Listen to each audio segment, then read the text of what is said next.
Within you, there is a stillness and sanctuary, to which you can retreat at any time and be yourself. Whoever wants music instead of noise, joy instead of pleasure, soul instead of gold, creative work instead of business, passion instead of foolery, finds no home in this trivial world of ours. Some of us think holding on makes us strong, but sometimes it is letting go. I have no right to call myself one who knows. I was one who seeks, and I still am, but I no longer seek in the stars or in books.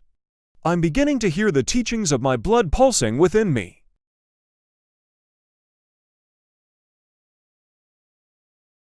My story isn't pleasant.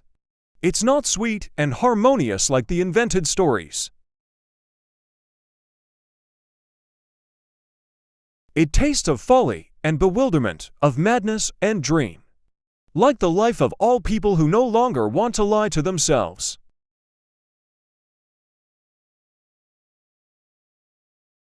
When you like someone, you like them in spite of their faults. When you love someone, you love them with their faults. To achieve the possible, we must attempt the impossible again and again. There is no reality except the one contained within us. That is why so many people live such an unreal life. They take the images outside them for reality and never allow the world within to assert itself.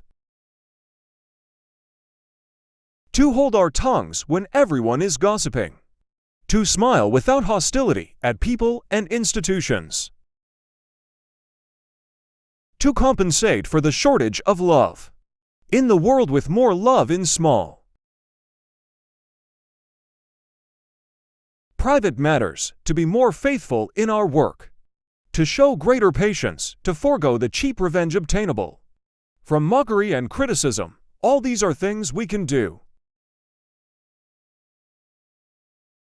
I have always believed, and I still believe, that whatever good or bad fortune may come our way, we can always give it meaning and transform it into something of value.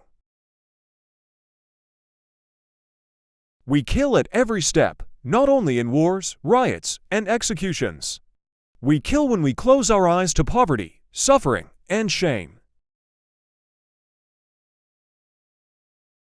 In the same way, all disrespect for life, all hard-heartedness, all indifference, all contempt is nothing else than killing.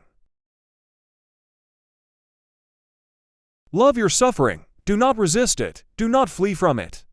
It is only your aversion to it that hurts, nothing else. A tree has something to say to us: be still, be still. Look at me, home is within you, or home is nowhere at all. Loneliness is the way by which destiny endeavors to lead man to himself. Beauty does not bring happiness to the one who possesses it, but to the one who loves and admires it. When dealing with the insane, the best method is to pretend to be sane.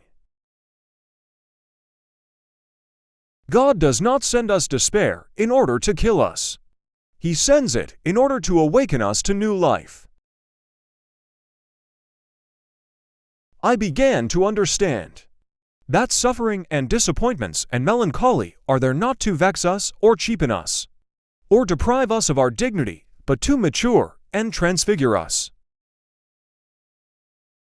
You know quite well, deep within you, that there is only a single magic, a single power, a single salvation, and that is called loving. Well, then, love your suffering, do not resist it. Do not flee from it, it is your aversion that hurts, nothing else. Love must neither beg nor demand, love must be strong enough to find certainty within itself. It then ceases to be moved and becomes the mover. God does not send us despair in order to kill us. He sends it in order to awaken us to new life. Youth ends when egotism does. Maturity begins when one lives for others.